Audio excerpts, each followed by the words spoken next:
দর্শক আমন্ত্রণ জানাচ্ছি ভিওডি বাংলা নিয়মিত আয়োজন তারুণ্যের চোখে বাংলাদেশ। দর্শক আজ আমাদের অনুষ্ঠানে একজন বিশেষ অতিথি হিসেবে উপস্থিত রয়েছে তারুণ্যের অহংকার ঢাকা মহানগর দক্ষিণের ছাত্র দলের সেক্রেটারি।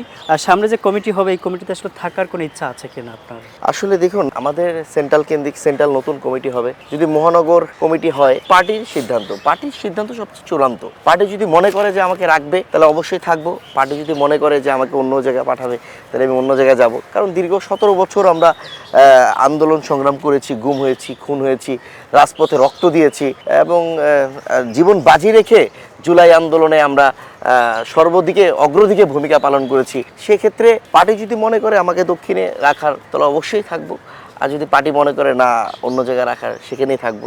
দেশনেত্রী বেগম খালেদা জিয়ার বেশ কয়েকবার তাকে রক্ত দিয়েছেন, তাকে যে রক্ত দিয়েছেন আসলে আপনাদের সেই অনুভূতিটা কি? এটা আসলে আমাদের সম্ভবত 2021 সাল বা 20-21 সালের দিকে যখন প্রথম দেশনেত্রী বেগম খালেদা জিয়া খুবই অসুস্থতা হয়ে পড়ে, আমরা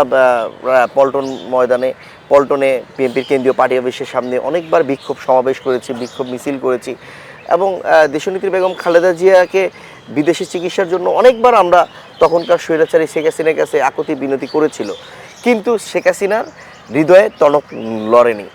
তাকে বিনা চিকিৎসায় ধুকে ঘরের মধ্যে গৃহবন্দী করে মৃত্যুর দিকে ধাবিত করে দিয়েছিল। তখন যদি কেউ জানতো দেশনেত্রী বেগম খালেদা জিয়ার রক্ত দরকার বা নেত্রীর অবস্থা এত খারাপ, দেশের অবস্থা কিন্তু আরও খারাপ দিকে চলে যেতে পারতো। তো আমরা কিন্তু লুকিয়ে লুকিয়ে তখনকার আমাদের ছাত্রদলের আমাদের জয়েন্ট সেক্রেটারি ছিল রাকিব ভাইয়ের নেতৃত্বে আমাকে বলা হলো। তো আমরা 5 ভাই একসাথে গেলাম, যে একসাথে বি পজিটিভ রক্ত। তখন আমরা একসাথে যে রাতের বেলায় ম্যাডামকে রক্ত দিয়ে আসলাম প্রথম পর্যায়ে। যে সর্বশেষ যেটা আমাদের 2025 সালে ম্যাডাম মারা যাওয়ার কিছুদিন আগে, 15-20 দিন আগে আবারও আমাদের রাকিব ভাই কেন্দ্রীয় সংসদে বিপ্লবী সভাপতি হলো যে রহিম রক্ত দিতে হবে, তুমি তাড়াতাড়ি এসে পড়ো তোমরা ভাইরা মিলে। তা আমরা আবারও চলে গেলাম। আমি আমার ভাই সহ আরও আমার ছোট ভাইরা সহ গিয়েছিলাম। প্রায় 8-10 ব্যাগ রক্ত আমরা দিয়েছিলাম। খুবই ইচ্ছা ছিল ম্যাডামকে সুস্থ করে বাসায় নিয়ে যাব, যেহেতু একটা স্বৈরাচারী সরকার বাংলাদেশ থেকে চলে গিয়েছে, ম্যাডামকে সুস্থ করে নিয়ে যেতে পারবো বাসার মধ্যে। এই আবেগটা ধরে রাখার মতো না। আপনি তো বিগত 17 বছর রাজনীতির মাঠে ছিলেন, আসলে তখন আপনার অবস্থাটা আসলে কেমন ছিল একদম ছোট করে বলবেন? দেখুন, আসলে আমাদের দীর্ঘ 17 বছর বিএনপি দীর্ঘ 20 বছর ধরে ক্ষমতার বাইরে, 111 থেকে ক্ষমতার বাইরে, কিন্তু প্রায় 20 বছর। তো আমি তখন ওয়ার্ড পর্যায় থেকে ছাত্রদল করে আসছিলাম। এই দীর্ঘ 21 বছর ধরে আমি ছাত্রদল করেছি। তো 17 বছর ধরে পার্টি ক্ষমতায় নাই, আমার কাছে এই জায়গাটা শুনছি, কিন্তু আমার কাছে 19-20 বছর ধরে পার্টি কিন্তু বিএনপি ক্ষমতায় ছিল না। রাজপথে সক্রিয়ভাবে বিএনপির প্রথম হরতালে আমি অগ্রদিকে ভূমিকা পালন করেছিলাম। তখনকার মেয়র ছিল সাদেক হোসেন খোকা ভাইয়ের সাথে রাজপথে আন্দোলন সংগ্রামে অগ্রদিকে ভূমিকা পালন করেছিলাম। 2013 সালে ডিসেম্বর মাসে আমরা হরতাল অবরোধের মধ্যে 2014 সালে যখন 5ই জানুয়ারি নির্বাচন হয়, আওয়ামী লীগ সরকার কেন্দ্রিক নির্বাচনগুলো করেছিল। আমরা প্রত্যেকটি আন্দোলন সংগ্রামে বাংলাদেশ জাতীয়তাবাদী ছাত্রদল সম্মুখ সারিতে থেকে নিজের জীবনকে বাজি রেখে আমরা আন্দোলন সংগ্রাম করেছি এবং আমি নিজে 3 বার গুম হয়েছি। 1 বার না 2 বার, 3 বার আমাকে ডিবি হারুন গুম করে রেখেছিল। আমি কিন্তু তবু পিছপা হইনি, আমাকে ফেরত দিতে বাধ্য হয়েছিল। ইশরাক ভাই আমাদের এলাকার এখন এমপি হয়েছে, মন্ত্রী হয়েছে। তো আমরা রাজপথে তো বজ্রকণ্ঠে সবসময় আমরা আপোষহীন ছিলাম, আমরা এখনও আপোষহীন আছি। আমরা অন্যায়ের কাছে কোনো সময় আপোষ করিনি, অন্যায়ের কাছে কোনো সময় আপোষ করব না। কতবার গ্রেফতার হয়েছেন? আমি এই পর্যন্ত 7 বার গ্রেফতার হয়েছি। গুম হয়েছেন কতবার? 3 বার গুম হয়েছি আমি। এই যে গুম হওয়ার গল্পটা আসলে আপনি কিভাবে ফিরে আসলেন? দেখুন, আসলে গুম হওয়ার গল্পটা খুবই মানে এটা ভাষায় বলে প্রকাশ করতে পারবো না। কারণ 2019 সালে ইশরাক ভাইয়ের মেয়র ইলেকশনের প্রচারণার সময় আওয়ামী লীগের সাথে আমাদের একটা মিছিলের মধ্যে ঝামেলা সৃষ্টি হয়েছিল। সেখান থেকে আমাকে হাসপাতালে ভর্তি করা হয়েছিল।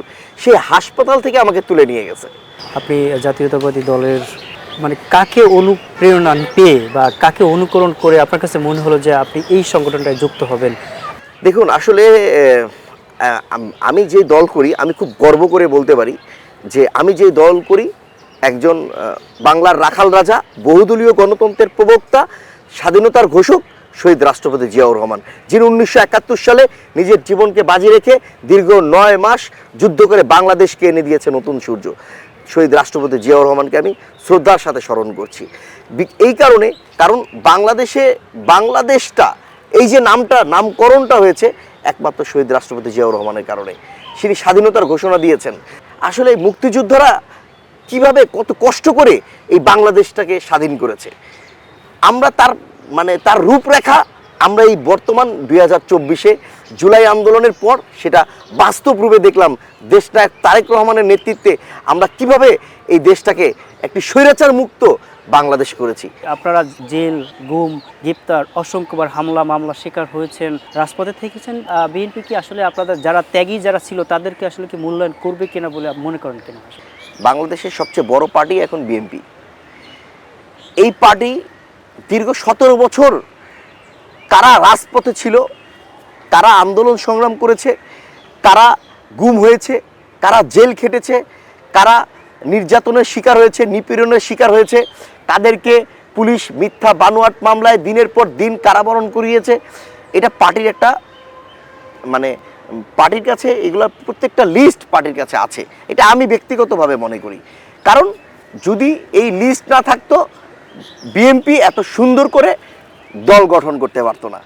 তো আমি মনে প্রাণে বিশ্বাস করি তরুণদেরকে আমাদের প্রধানমন্ত্রী সম্মুখ সারিতে রাখছে। সামনে বিভিন্ন জায়গায় বিভিন্ন প্ল্যাটফর্মে আমাদের প্রধানমন্ত্রী যারা আন্দোলন সংগ্রামে নির্যাতন নিপীড়নের শিকার হয়েছে তাদেরকে অগ্রদিকে ভূমিকা রাখবে এবং তারাই সম্মুখ সারিতে নায়ক হিসেবে নেতৃত্ব দিবে সব জায়গায়। এটা আমি মনে প্রাণে বিশ্বাস করি। আপনি তো বিগত সময়ে আপনি দীর্ঘ সময় আপনার নামে একাধিক মামলা ছিল এবং আপনি কারাগারে ছিলেন। আসলে আপনার কারাগারে কাটানোর মুহূর্তটা আসলে কেমন ছিল, একটু ছোট করে একটু জানতে চাচ্ছিলাম। একটু ছোট করে বলা, আসলে কারাগার তো আমরা তো কারাগারে প্রায় দিনের পর দিন বছরের পর বছর কারাগারে আপনাদের সাথে কেমন ব্যবহার করা হতো? কারাগার তো মনে করেন বিএনপি নাম শুনলেই মনে করেন গৃহবন্দী। এখানে সকল মানুষ হাজতি থাকে একটা, কয়েদি থাকে একটা।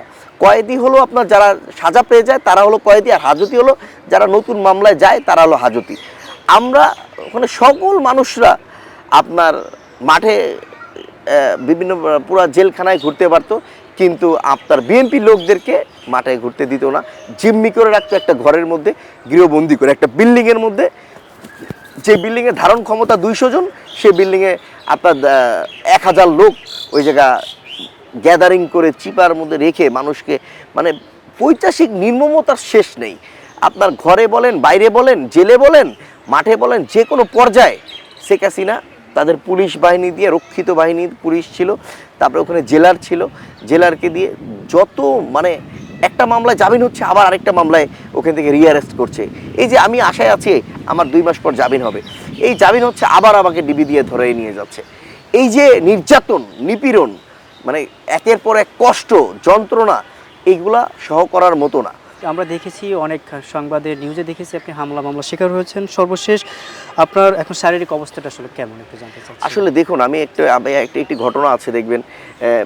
আপনার ইশরাক ভাইকে যখন প্রথম ধরে আমরা রাইসা বাজারে অবরোধ করেছিলাম যে আমাদের নেতাকে আমরা নিয়ে যেতে দিব না। সেখানে পুলিশের সাথে আমাদের একটা সেই ধরনের একটা মারামারি হয়, পুলিশ আমাদের উপর হামলা করে।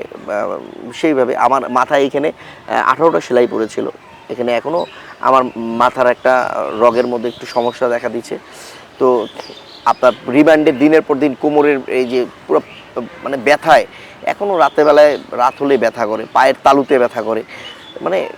আমরা যদি এখন একটা দায়িত্ব জায়গায় আছি, একটা জায়গায় যে যদি ভর্তি হই সেখানেও একটু সমস্যা। আমি হাসপাতালে যদি ভর্তি হই, আমরা ইয়াং জেনারেশন মানুষ, কিন্তু এই একটা ছাত্রদলের সাধারণ সম্পাদক অসুস্থ, এখন পার্টি ক্ষমতায় অসুস্থ, কিন্তু আপনি বিশ্বাস করবেন কিনা আমি বলি, এই কষ্টের পিছনে আমাদের নির্মমতার শেষ নাই।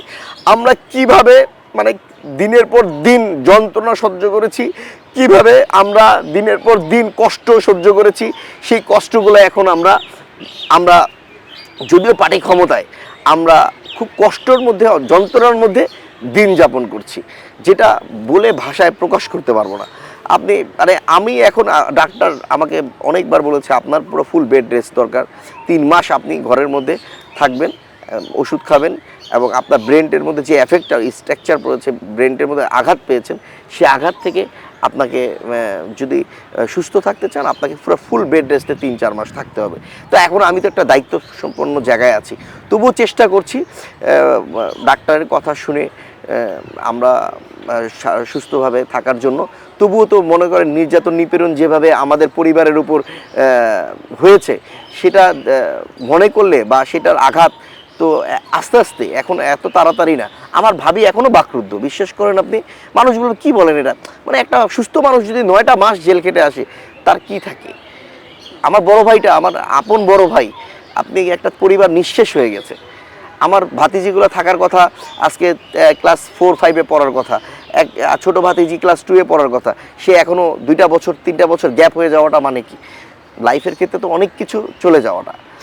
রহিম ভাই, দীর্ঘ 17 বছর আন্দোলন সংগ্রামে পথে চলতে গিয়ে কার কথা সবচেয়ে বেশি মনে পড়তো আপনার? আসলে দীর্ঘ 17 বছর আন্দোলন সংগ্রাম করতে যে এটা আরও মানে এটা আমাদের আপসীর নেত্রী দেশনেত্রী বেগম খালেদা জিয়ার কথা খুবই মনে পড়ে। মানে এইটা আপনাকে এই যে এখন আপনি কি বলেন, আমি এই যে আমি রক্ত দিয়েছি নেত্রীকে, এটা কিন্তু আমার রক্ত নেত্রীর শরীরে গিয়েছে, এটা তো খুব একটা আবেগের জায়গা। আমি স্লোগান ধরতে পারবো না খালেদা জিয়ার ভয় নাই, রাজপথ ছাড়ি নাই। নেত্রীর এই যে স্লোগান আমরা প্রকম্পিত করতাম, নেত্রীকে যখন এখানে হাজিরা দিতে আসতো, এখানে হাজিরার সময় নিয়ে যেতাম। আমার একটা ঘটনা মনে পড়ে স্পষ্ট কানের মধ্যে, আলিয়া মাদ্রাসা মাঠের এখান থেকে যখন যাচ্ছিল ম্যাডাম, তখন আমাকে পুলিশ ধাওয়া করতেছিল। নেত্রী বলেছে, এই শিমুল, ওই ছেলেটাকে গাড়িতে উঠতে বলো। এই যে নেত্রীর কর্মীদের প্রতি যে ভালোবাসা, এটা তো আমার ব্রেনটে এখনও ছানি দেয় যে এরকম নেত্রীকে আমরা এখনও পাবো। আপনি কি বলেন, মানে এইটা এই এই কষ্টটা মানে যাদের জীবনে ঘটেছে তারা ফিল করতে পারবে যে আমরা নেত্রীকে কিভাবে বুকে ধারণ করতাম, আমরা শহীদ রাষ্ট্রপতি জিয়াউর রহমানকে কিভাবে ধারণ করি, আমরা এখন দেশনায়ক তারেক রহমানকে মনে প্রাণে কিভাবে ধারণ করি। এটা একমাত্র তরুণ সমাজ, ছাত্রদল এটা সর্বদিকে এটা ফিল করবে, কারণ আমরা বুকে ধারণ করে আমরা ছাত্রদল করেছি, নিজের জীবনকে বাজি রেখে আমরা ছাত্রদল করেছি। কিন্তু তবুও দেখা যায়, দেখুন এত কষ্ট, এত যন্ত্রণা, এত নিপীড়ন স্বীকার করার পরও কিছু কুচক্র মহলরা, আমাদের হাইব্রিড বিএনপির নেতারা ছাত্রদলকে কুণ্ঠাসা করে রাখতে চায়। কিন্তু আমরা একটি কথাই বলবো যে আমাদের প্রধানমন্ত্রী ছাত্রদলের প্রতি খুবই, তিনি সবসময় আমাদের গার্জিয়ান, আমরা মনে করি, মনে প্রাণে বিশ্বাস করি তিনি সবসময় আমাদেরকে দেখবেন, এটাই আমাদের চাওয়া তার কাছে। এবং যারা আন্দোলন সংগ্রামে রাজপথে অগ্রদিকে ভূমিকা পালন করেছে তাদের প্রতি তিনি অবশ্যই দেখবেন, এটাই আমাদের চাওয়া। ধন্যবাদ, অসংখ্য ধন্যবাদ রহিম ভাই, আপনার মূল্যবান সময় দিয়ে আমাদের অনুষ্ঠানে আসার জন্য। দর্শক, আজ এ পর্যন্ত। পরবর্তীতে আবারও আপনাদের সাথে যুক্ত হব অন্য কোনো অতিথি নিয়ে। তত সময় সুস্থ থাকুন, ভালো থাকুন, ভিওডি বাংলার সাথেই থাকুন।